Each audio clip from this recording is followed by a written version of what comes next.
Tonight, you don't just watch the news, you become part of it. Our New Mexico mobile newsroom crew uncovering some brand new details today on why a car wash owner seen here allegedly killed one of his customers. A city employee says Leo Molina even warned her that he would use a gun to, quote, take care of things if police didn't help him. We also uncovered details on a policy that is keeping Las Cruces police from going outside city limits. Why some officers fear it's affecting the way they fight crime. Our New Mexico mobile newsroom crew on top of both stories. Also, we have the story and the only reporter in the courtroom today on bond that was set for a former Fort Bliss soldier accused of killing an El Paso woman 45 years ago. And storm track weather, tracking Patricia, still a Hurricane 5 storm tonight, now battering Mexico. Hate to say it, it could get worse. Nicole?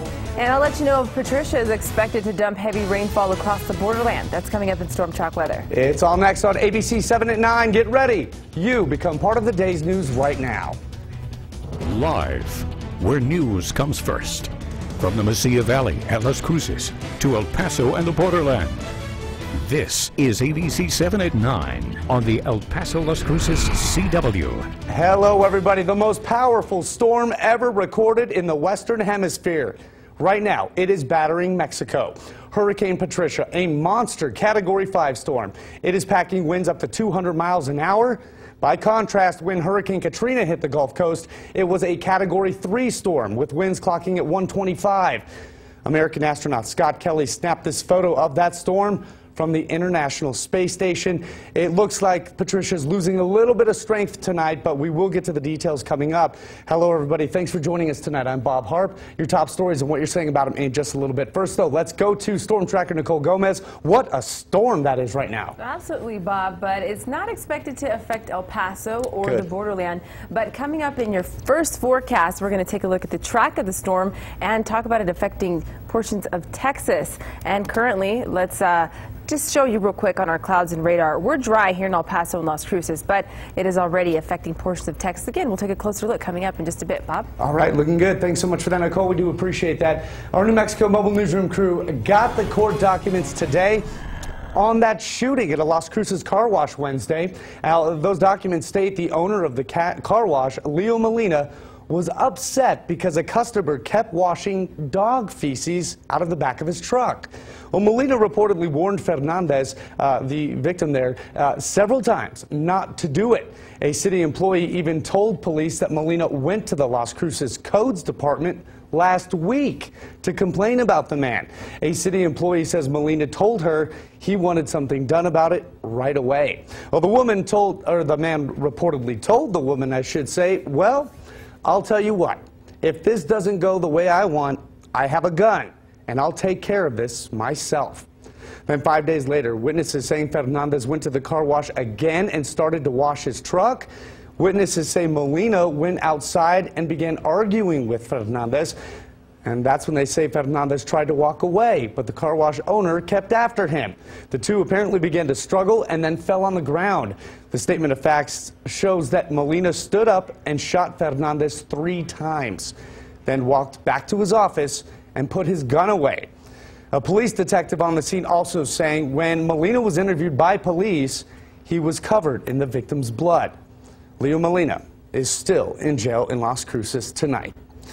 The former Fort Bliss soldier accused of killing an El Paso woman 45 years ago is back in El Paso tonight, and he's going to stay in jail. Today, a judge set 70-year-old Willie James Johnson's bond at $1 million. His attorney asked for some leniency, but it didn't happen. He said his client has bad health. Johnson was arrested earlier this month in Mississippi, where he now lives. Well, El Paso police say Johnson's blood was found on fingernail clippings from Doris Rivers. She was stabbed with a butcher knife in her South Central El Paso home in 1970.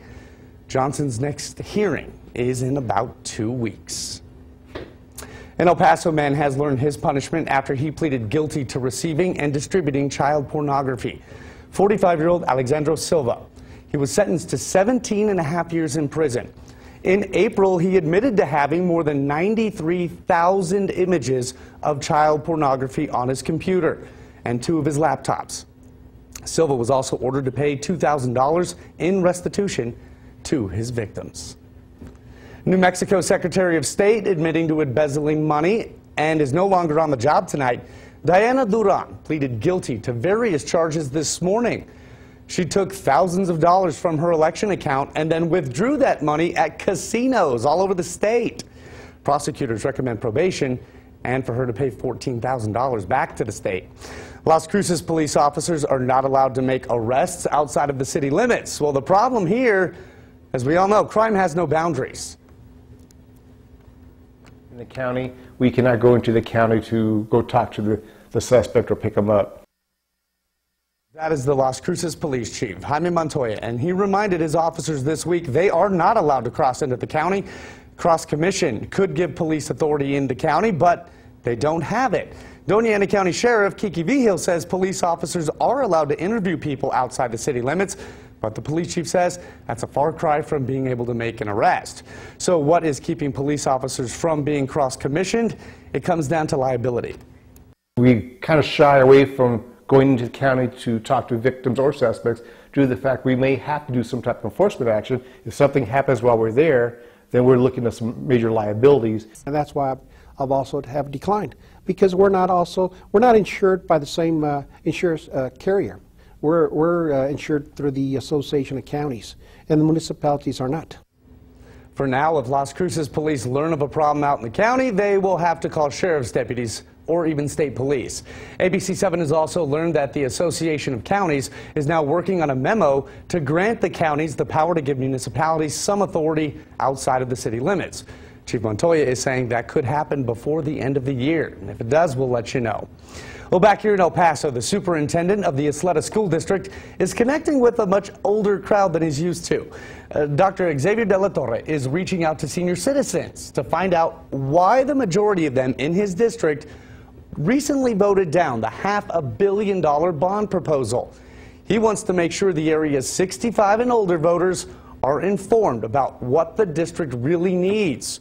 So his strategy: explain the bond's impact on taxes by first explaining Prop 1, which will be on the ballot.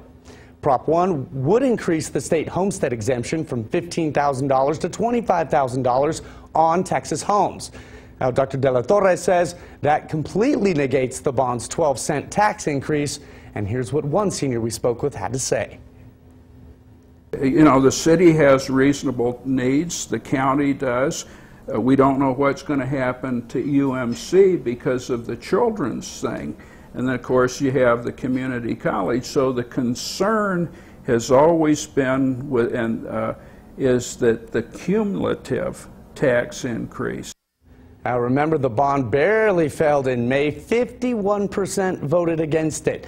If the bond does not pass this time around, YISD says it most likely will not be pursued again until 2017. By the way, early voting ends on October 30th, and the actual election is on November 3rd. Remember, get out and vote. It actually makes a difference. We would also like to invite you to join us Sunday night for ABC-7 Extra at 10:35. This week, our guest is El Paso City Manager Tommy Gonzalez. He will take questions from our Maria Garcia and from you at home regarding the quality of life bond projects and why the city will have to outsource a lot of the work to do that. And that is again Sunday night at 10:35, right after ABC-7 at 10. All right, Hurricane Patricia is still a Category 5 storm tonight. Mexican authorities are still receiving reports now of some flooding and even some landslides after the powerful hurricane came ashore tonight. It made landfall in a relatively unpopulated stretch of the Pacific coast, though, in the state of Jalisco. The nearest big city, Manzanillo, was on the outside of the extent of the storm's hurricane force winds. And again, this is a big storm, folks, and the U.S. and other countries already stepping in to help. We have to fetch our connecting flight from Mexico to the Netherlands late tonight, so we have to fly out now. We're closely coordinating with Mexican authorities and advise U.S. citizens to follow Mexican authorities' guidance. Well, estimated winds were 165 miles an hour. Forecasters are saying Patricia is capable of potentially catastrophic damage. Again, about 40 miles an hour stronger than Hurricane Katrina was. And again, all those years ago, we saw what that storm did. So all eyes will be on Mexico this week. In the meantime, your forecast. Nichole, you're busy tracking that storm. A lot of folks wondering, because it's coming up in our general area, will it be hitting this area or kind of bypass us? Actually, Bob, I'm checking the internet right now on some of the tweets, and it says it has been downgraded to a category or hurricane category 4. Wow, of course, good. I'm continuing to track that. You guys came to me before I was able to do some more research, but as of now, it looks like it's been downgraded to a category 4. And the track of the storm affecting southern Texas, Houston, Dallas, and also portions of Louisiana, all the way up into Tennessee, Memphis, Arkansas, those areas. So to answer your question, will we be affected? More than likely, it doesn't look like we'll see any rain. But there you go. It's category 4 according to our system there. And as I mentioned, it looks like it's going to be affecting not El Paso or Las Cruces. You can see on our clouds and radar picture here, but already seeing some of that tropical moisture move into southern portions of Texas around Brownsville, and severe weather around Dallas, and some showers and storms around Houston as well. Flood warnings already in place across portions of Texas until 11:15. And again, that's where most of the heaviest rainfall will take place. But we are tracking some changes to our forecast. A cold front is going to drop in here from the north. You can already see those cooler temperatures across the Texas Panhandle. Albuquerque at 58 degrees, and we're still sitting at 65 here in El Paso. So I'm going to continue to track that weak cold front. Should move into our region just after midnight. So tomorrow we're expecting mostly sunny skies, cooler temperatures, and the winds will also pick up as that cold front moves through our area. But I'll have those details coming up in your full forecast. Bob? All right, thanks so much for that, Nichole. We appreciate it. ABC-7 still following State Representative Joe Pickett's push to get rid of toll roads in Texas. But other state leaders are saying for that to happen in El Paso, TxDOT would have to forgive a $5 million debt. Tonight, the new information with Evan Folan. After the discussion on removing the toll roads, El Paso Mayor Oscar Leeser gave the Regional Mobility Authority Board 90 days to come back with something to get their city's support. The plan is for TxDOT, the RMA, to sit down and figure out if there's a feasible way to move past tolling. And honestly, the RMA is not necessarily opposed to that. Tejas says he's a little confused as to what the mayor expects to see in the next 90 days.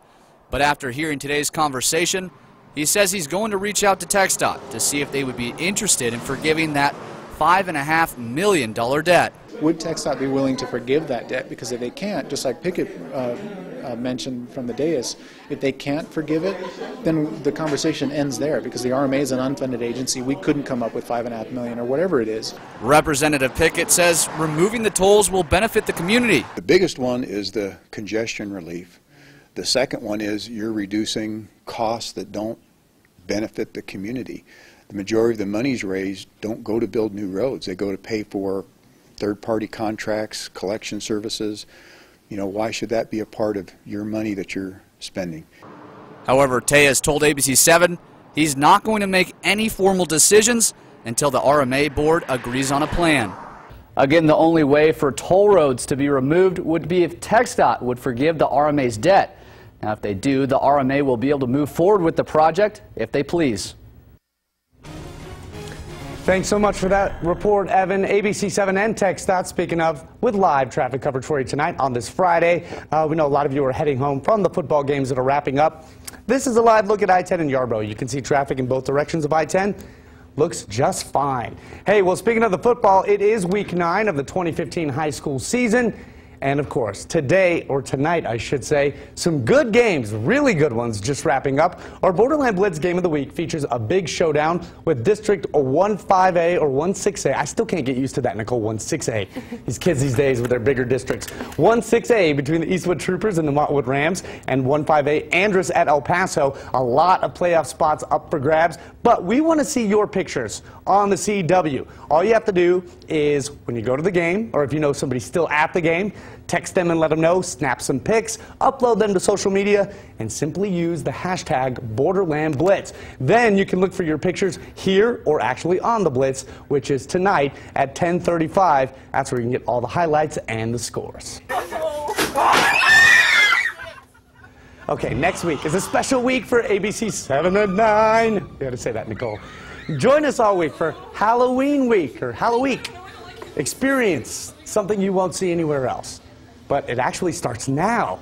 Come on, you know you love to embarrass your friends whenever they get scared at a haunted house.